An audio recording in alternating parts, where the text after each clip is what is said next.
तो पहले एपिसोड में जो अभी युग परिवर्तन के बारे में आपने देखा है, उसी के आधार पर यहाँ भगवान कल्कि की अगला एपिसोड युग परिवर्तन के बारे में है। आपने जाना कि 1943 से ही युग का परिवर्तन यानी सतयुग का आरंभ हो चुका है, यानी कलयुग का अंत हो चुका है। इन्हीं के पीरियड के समय ही भगवान कल्कि के अवतार का भी घोषणा की गई है, जो कि भगवान कल्कि 1983 के बाद से ही उनका आगमन हुआ और धरती पर विनाश का एक नया लीला शुरू हुआ और शांति और विकास, चाहे वह किसी भी प्रकार का विकास हो, चाहे वैज्ञानिक या खगोलिक या फिर सामाजिक राजनीतिक या हर प्रकार की सुख सुविधाएं, यह सब आप अपने तर्क वितर्क और अपने आंखों से भी देख रहे हैं। तो बने रहे वीडियो के अंत तक और चैनल पहली बार है, चैनल को सब्सक्राइब करके बेल आइकन पर दबा दें। कमेंट में जय श्री कल्कि जरूर लिखें। दोस्तों, पहले एपिसोड में आपने जैसे देखा कि युग परिवर्तन के समय मानव के साथ साथ अदृश्य शक्तियां भी जिम्मेदार होती हैं और यहाँ युग परिवर्तन का जो 100 वर्ष का संधि काल होता है, संसार भर में विभिन्न प्रकार की प्राकृतिक आपदाएं के साथ साथ बड़े युद्ध की पृष्ठभूमि भी निर्माण करती हैं। चलिए यह 21वीं सदी की जो आपने एपिसोड देखे उसके आगे का जानते हैं। ऐसा कि आप सबको ज्ञात होगा कि युग परिवर्तन के लिए 2 शक्तियां काम करती हैं। पहली है सकारात्मक मानवीय पुरुषार्थ, दूसरा है ईश्वरीय चेतना। जैसा कि आप सभी भी जानते होंगे कि युग परिवर्तन का इस यहाँ महापरिवर्तन स्वतः ही नहीं होता, बल्कि इसके पीछे मनुष्यों एवं ईश्वरीय शक्तियां लगातार काम कर रही हैं। सबसे पहला यहाँ पर प्रश्न यह है कि इस युग परिवर्तन की पहली प्रक्रिया कैसे पहचाने। इसका सबसे बड़ा लक्षण यह है कि युग परिवर्तन के समय सृजन एवं विध्वंस दोनों साथ ही काम करते रहते हैं, जिसमें जहां एक ओर विध्वंस को साकार रूप में दिखाई देता है, लेकिन सृजन आपको दिखाई नहीं देता, यह गुप्त रहता है। एक तरफ तो विनाश होता रहता है, वह दिखता है, लेकिन दूसरी ओर वही सृजन की प्रक्रिया भी चलती रहती है। जैसे कि माँ एक बच्चे की जन्म की प्रसव की पीड़ा सहती है, इसी पीड़ा से वह एक बच्चे को जन्म देने की खुशी का अनुभव भी करती है। यदि वर्तमान समय को देखा जाए तो वह प्रसव पीड़ा से के बाद ही आने वाले सतयुग यानी सतयुग के आनंद के को अनुभव कर रहा है। ऐसे भारत वर्तमान समय में भारत में भ्रष्टाचार, अनैतिकता, अनाचार, अत्याचार, दुराचार को भी झेल रहा है। इसी के साथ वह विश्व में विश्व गुरु की ज्ञान प्रतिमा की भंडार एक महाशक्ति के रूप में भी विस्थापित हो रहा है। यह प्रक्रिया दर्शाती है कि भारत युग परिवर्तन की प्रक्रिया में तेजी से विकसित हो रहा है और यदि अंतिम से श्रेष्ठ ही यह विश्व का नेतृत्व भी करने का भी स्थिति में देखने लग जाएगा। तो आइए बताते हैं कि युग परिवर्तन के पौराणिक परिवार कहाँ क्या क्या मिले हैं। तो जब चंद्रमा, पुष्प और ग्रह नक्षत्र बृहस्पति एक राशि में सम होकर आएंगे, तब सतयुग आएगा। पूर्ण युग संवत 2000 और तदनुसार 19 अगस्त 1943 को आ चुका है। यदि इन पौराणिक गणना के आधार पर माने तो वर्तमान समय में हम लोग सतयुग के आरंभ एवं कलयुग के अंत में चल रहे हैं। इस अगस्त 2043 को युग संधि के 100 वर्ष पूरे होने पर युग सतयुग पूर्ण रूप से आरंभ हो जाएगा। और इस युग गणना को एक बार एक तरीके से समझाने का प्रयास करते हैं। प्रत्येक शताब्दी की 1/3 जिस वर्ष 4 मास की होती है, दूसरी तिहाई 66 वर्ष 8 मार्च की होती है। संवत 2000 विक्रमादित्य की श्रवण अमावस्या को 1363 के राज्य में 28 तारीख पड़ती है। तो संवत 2000 में कलयुग समाप्त होने का मत समर्थन करता है, अर्थात यानी 2000 में कलयुग का पूर्ण अंत हो चुका था। युग निर्माण के मैगजीन युग ज्योतिष के जनवरी के 1942 के अंक में इस मैगजीन के 24वें पृष्ठ पर लिखा है कि जब 7 समय व्यतीत हो जाएंगे तब परमात्मा उनकी सुधि लेकर और अपने भक्तों को इकट्ठे कर कर के देश में बसा देगा और बहुत दिनों तक सुख चैन का समय आ जाएगा। युग परिवर्तन के पौराणिक प्रमाणों में दूसरा प्रमाण सिख धर्म के आचार्य श्री गुरु गोविंद के 10वें ग्रंथ और कई अन्य स्थानों पर यही लिखा है कि संवत 2000 में कलयुग समाप्त हो चुका है। इसी संवत में श्री गुरु गोविंद साहब महाराज ने विषव संबंध कहकर पुकारा है। मिस्र के प्राचीन गुप्त विद्याओं का महाजानकार जॉर्ज बर्बेरिये के अनुसार भी युग का समापन 14 दिसंबर 1973 को हो चुका है और इसके बाद आरंभ हुआ है सतयुग का। बौद्धिक ग्रंथों में भी लिखा है कि इन्हीं दिनों सतयुग यानी मोयर युग का आरंभ होने जा रहा है।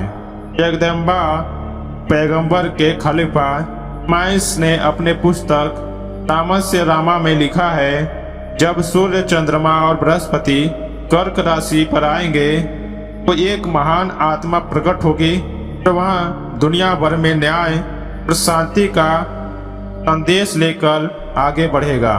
लेकिन दुनिया उनकी बातों को नहीं मानेगी, उन्हें ही गलत ठहराएगी और पाप कर्मों को अधिक से अधिक आगे बढ़ाएगी। कुछ ऐसी बातें ही श्रीमद् भागवत महापुराण में भी लिखी गई है के अनुसार भी कलयुग संवत 2000 में ही समाप्त हो चुका है। तिब्बत के लांबा योगी कहते हैं कि अब शीघ्र ही यानी सतयुग आरंभ होगा। हम असत्य के ऊपर सत्य की विजय होगी। के अनुसार भी 1936 ईस्वी अवतरी युग यानी अवतार चुका है और वहां से सतयुग आरंभ हो चुका है। इसी के अनुसार इस्लाम ग्रंथ में कुरान शरीफ एवं हदीस में इसी बातों की पुष्टि की गई है। कलयुग समाप्त होकर सतयुग आ चुका है। इसमें लिखा गया है कि कोई ऐसी हस्ती नहीं जिसे हम ऐसी कोई बस्ती नहीं जिसे हम कयामत के समय हलाल करेंगे। इसी हद का अजाब बारिश नहीं करेंगे। शैतानी जमाना खत्म होने रहमानी जमाना आने के समय या इमाम मेहदी के आने के समय सबसे पहली बार रमजान के महीने में 2 ग्रहणों का होना है। रमजान के इधर 14वीं सदी के सन 1312 के अनुसार कृवि संवत सन 1950 की रमजान के एक ही महीने में दोनों ग्रहण यानी फाल्गुन शुक्ला 15:07 पर चंद्र ग्रहण, चैत्र शुक्ल अमावस्या को शुक्रवार को 3 बजे में सूर्य ग्रहण हुआ था। जब से यह ग्रहण हुआ है तभी से इमाम मेहदी के शीघ्र प्रकट होने की संभावना व्यक्त कर जाने लगी है। इस्लाम धर्म में रहमानी आना शीघ्र प्रकट होने वाला है, ऐसा भी कहा जा रहा है। इस बात को डंके की चोट पर घोषणा करने वाले मिर्जा गुलाम अहमद कदमानी ने माने के सामने आ गए हैं। ऐसी बात महाभारत ग्रंथ में भी लिखी गई है। इस श्लोक में देखिए जिसमें कहा गया है कि वह कांतरे न्यास मिरलोक विद्वदय यदा चंद्रवद्यत यद्य सत था बृहस्पति एक राशि समध्यंती पर्यप्रवर्तति तथा पार्श्वर्षि चपड़तम छोटाणी मानी चरमन अर्थात वर्तमान समय के समाप्त होने के समय कठोर घटनाएं घटेंगी और उत्तम वर्ण वाले मनुष्यों की धीरे धीरे उन्नति होगी। कुछ समय पश्चात देव की इच्छा से वृद्धि करने वाले समय फिर आएगा। अब पृथ्वी पर चंद्र सूर्य और बृहस्पति पर एक समान एक ही राशि पर आएंगे तो सतयुग एक बार फिर से हो जाएगा। फिर यथा समय वर्षा होगी तो सभी स्वस्थ और आनंद पूर्वक रहने लगेंगे। प्रयुक्त पंक्तियों में तित शब्द आया है। इसके दो अर्थ होते हैं, पौष मास्त्र यानी या फिर पुष्य नक्षत्र। पौष अस्त्र का शिकार करते हुए समय कुछ वर्ष पूर्व आ चुका है, सतयुग आरंभ हो चुका है। कुछ नक्षत्र के मानने वालों के नक्षत्र से बाबा कृष्ण अमावस्या संबंध 2000 में आ चुका है। तब कलयुग समाप्त होकर सतयुग का आरंभ हो चुका है। अब भागवत महापुराण में सतयुग का आगमन और कलयुग की समाप्ति का वर्णन किस प्रकार किया गया है, कलयुग कब से आरंभ हुआ है, इसका वर्णन भागवत महापुराण के दूसरे अध्याय में इस प्रकार से किया गया है। यदा देव वर्षय तम घासु वेदंत त्रि तदा वदंत तु कलिदा। इस श्लोक को आप जाकर देख लीजिएगा दोस्तों। फिलहाल हम आपको अर्थ बता देते हैं। तथा जब सप्त ऋषि मघा नक्षत्र पर आएंगे तब कलयुग का आरंभ हुआ। जब सप्त ऋषि पूर्वा आषाढ़ा नक्षत्र में आ चुके होंगे कल 1200 वर्ष में कलयुग राजा उस समय वृद्धि को प्राप्त हो जाएगा। जब भगवान श्री कृष्ण जी अपने धाम को पधारे उसी समय से कलयुग आरंभ हो चुका था। सप्त ऋषि तारागढ़ कृतिका नक्षत्र पर है और एक नक्षत्र पर 100 वर्ष रहने का प्रमाण है। मघा में जब आए थे तो कलयुग आरंभ हुआ था और एक बार यहाँ 27 नक्षत्रों पर घूम चुके हैं। इस तरह से मघा और रेवती तक 18 बार एक बार का पूरा चक्र 27 एवं कर्तका तक यानी कुल 48 नक्षत्र घूम चुके हैं। इस प्रकार से 4800 वर्ष पूरे कलयुग के हो जाते हैं। दोस्तों, जो कि इस किताब के या इस सदग्रंथ के अंतर्गत में यह लिखा गया है, तो यह लिखते समय उस समय जिस समय यह ग्रंथ लिखा गया व्यास जी ने लिखा था उसी समय यह समय बीत चुका था। यानी भगवान श्री कृष्ण जी के जाने के 4800 वर्ष पूर्व के बाद वेद व्यास जी ने इस गणना को लिखकर वर्णन किया है। राज समाज उसी गणना को लेकर चल रही है, जो कि यह कोई समझ नहीं पा रहा है कि यह 5000 वर्ष बीता है या 4,32,000 वर्ष बीता है। और हम अगर अपने वेद की बात करें तो वेद में 12 वर्ष दिव्य वर्ष के रूप में बताया गया है, जो देवताओं का वर्ष माना जाता है।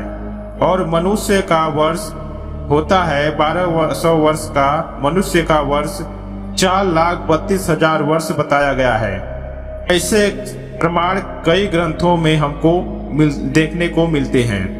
लेकिन इसी बात को भगवान कल्कि ने प्रमाणित करके सबके सामने रखा तो भगवान कल्कि की बातों को कोई स्वीकार नहीं किया। समाज उनको ही गलत कहकर और ढोंगी पाखंडी कहकर उनको धुतकार दिया, जो कि सत्य बात भी है कि भगवान जब जब आता है तो उसे कोई स्वीकार नहीं करता। वही स्वीकार करता है जो उसके लिए तड़पता है, उससे प्रेम करता है और उसकी भक्ति करता है, जो उसको पाने के लिए हर रूप में तैयार होता है। वही भक्त उसे प्राप्त करके अपने आप को धन्य धन्य बनाता है। लेकिन आज का समाज भगवान कल्कि को नकार कर उन्हें कई बार जेल में भी भिजवा दे जा चुका है और साथ में भगवान कल्कि भक्तों को पर बहुत सारे विपत्ति एवं आपदाओं को भी इन लोगों ने लागू किया है। यहाँ तक कि उन्हें खाने को भी नहीं दिया करते थे। इस प्रकार से बहुत सी घटनाएं भगवान कल्कि भक्तों के साथ और भगवान कल्कि के साथ हुई है, तो वह घटनाएं भी आपके सामने जल्द ही पेश करेंगे। तो आज के एपिसोड में आपको यह जानकारी कैसी लगी, उम्मीद करते हैं आपको पसंद आई होगी। तो वीडियो को लाइक करके, चैनल में अगर आप पहली बार आए हैं तो चैनल को सब्सक्राइब करके बेल आइकन पर दबा दें। मिलते हैं नेक्स्ट वीडियो में। कमेंट में जय श्री कल्कि जरूर